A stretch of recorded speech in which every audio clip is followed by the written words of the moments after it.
Well, it's a long verse 1, wasn't it? Verse 2, carry each other's burdens, and in this way you will fulfill the law of Christ. Carry each other's burdens. The Church of Jesus Christ is not a club. It's not a charitable organization like the Red Cross or a civic club. It is a family of born-again Christians, born-again brothers and sisters, supernaturally knit together in a common fellowship of mutual edification and love. That's what it is. Carry or bearing does not mean just pick it up and put it down again. It means to carry it or haul it in your arms or on your back for a great distance. That's what that Greek word meant. I've got here in parentheses, if you don't know what love is, this would be a good time to learn it. Bearing each other's burdens. All Christians have burdens. Would you all agree with that? All Christians have burdens. Some differ in size and shape. You've got financial burdens, you've got health burdens, you've got employment burdens, you've got spiritual burdens, and I said on and on. But I added one to the list. I said some are gnarly and bulky and very difficult to carry. None of us are exempt from burdens, and God does not expect us to carry them alone. In fact, He expects us to help those who need help. When we had a board, we had the definition of self-abnegation up there, so I'll just tell you what it is again. It means putting the interest of others before your own. It's not easy. It's not convenient. It's never convenient to carry somebody else's burden. There's always somewhere else you need to be, something else you need to be doing. But self-abnegation says you have to put that aside. By carrying the burden for someone, this verse says we will fulfill the law of Christ. Chapter 5, verse 14 said this. I read it already today. The entire law is summed up in a single command: love your neighbor as yourself. Love. An aspect of the fruit of the Spirit. Love seems much more like a stronger term than a command. When it says to show love, it seems like it's something stronger than a command. The moral law of God has never been annulled or made obsolete with the coming of Christ. He and we should fulfill it all with love.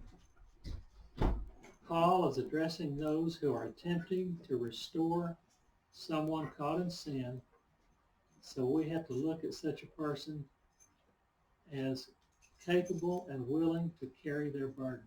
Somebody is the one that is chosen to restore the brother. He's also got to be one that's capable of carrying his burden.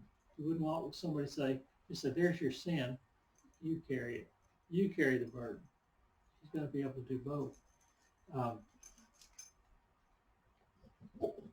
He has to be the one willing to help them get out of a gnarly entanglement of sin rather than just point it out, carrying their burden. This does not mean everyone should go seeking for help on everything, but burdens are burdens. Let your brothers and sisters help to bear it with you. If one suffers, we all should suffer with them. If one is healed, we should all rejoice with them. All right, verse 4 and 5. Let me read 4 and 5.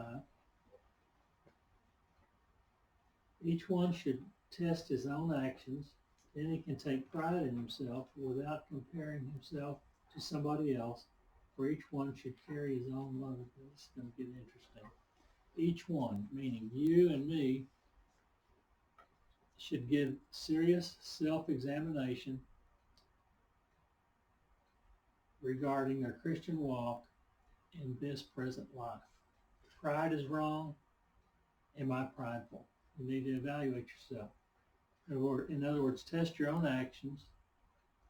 Test them against a standard. Test your actions, your heart, and your attitudes against a standard. That standard is Christ. The standard for the Christian is always Christ. And it's got to be a joke in the secular world. What would Jesus do? Well, that's more or less what we're supposed to do. You don't have to sit there and ask what would Jesus do necessarily, but you need to evaluate yourself in terms of what Jesus would do. Basically, am I like Christ? How did I tell you how to become like Christ? Matthew 16:24 said it. It says, if any man will come after me, he should deny himself, take up his cross daily. One of the other gospels says daily, and follow me. This does not mean that you have to deny yourself from fun things. It's not talking about denying yourself from anything that's fun. It means denying things more along the lines of gratifying the desires of the sinful nature. You need to deny yourself when you're in this cycle of wanting to gratify your desires of the sinful nature, like we talked about up there in verse 17. You need to put those away. Take up your cross and denying those things and follow Jesus. And in that way, you're worshiping Christ. I said when we studied Hosea, that's the way you worship Christ. And that's how your sanctification progresses as you become more like Him. Self-examination is not merely talking. You're taking your spiritual pulse, coming up with the idea that I'm pretty good, I could be better, but all in all, I'm a pretty good person. It is testing, it is presupposing there is a standard against which we are to be measured. That standard is not other people. You don't say, he's better than me, or I need to be like him. Standard is Christ. All right. We are to submit our thoughts, attitudes, and actions to the will of the Father and the mind of Christ. We're not going to go look it up, but Philippians 2:5-7 defines what the mind of Christ is. If you ask most people, they can't tell you what the mind of Christ is, but we learned when we studied Philippians, it's humility and servanthood. That is the mind of Christ. We know what his will is for our thoughts, attitudes, and actions. How do we measure up? Romans 12:2. How many times that come up, Wayne? It comes up every week when you're studying Galatians. Do not conform to the ways of the world, but be transformed by the renewing of your mind, that by testing you can discern what is the perfect will of God. It's an awesome verse. Say it again. Romans 12:2. Do not be conformed to the ways of the world, but be transformed by the renewing of your mind. You have to change the way you think. And then you will know. You have to study the Word. If you want to know what the will of God is, you have to know God. And the only way to know God is through studying His Word. Okay, we may need to seek the assistance of other believers in the process of our self-examination. You know, those guys that are going to evaluate the one caught in sin, they ought to be able to help you with the examination of yourself if you're having trouble with that. You may need to talk to somebody.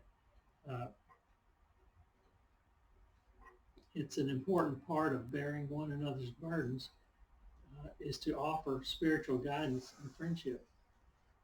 If one of you is having trouble evaluating yourself, on pride, on sin that's in your life, on something else, it's part of our job as Christians to bear your burden with you. Okay?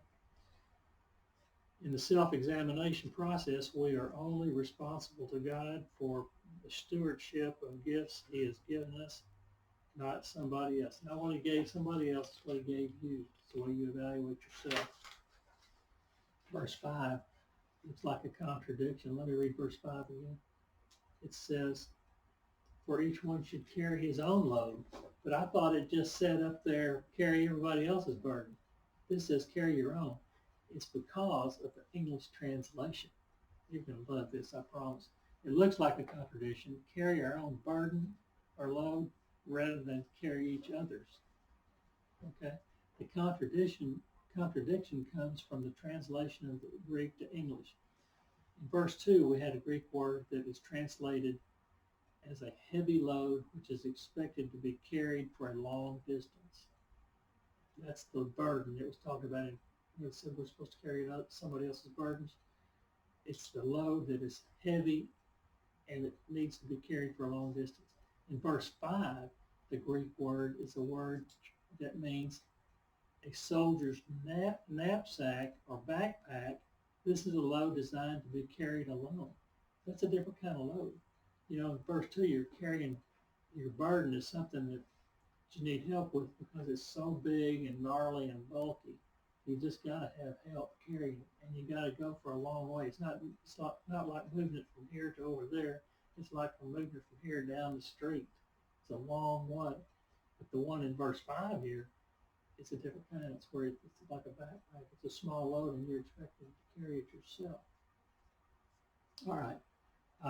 The load is our responsibility to God on the day of judgment. Nobody can carry mine, and I cannot carry yours. Let's look at 1 Corinthians.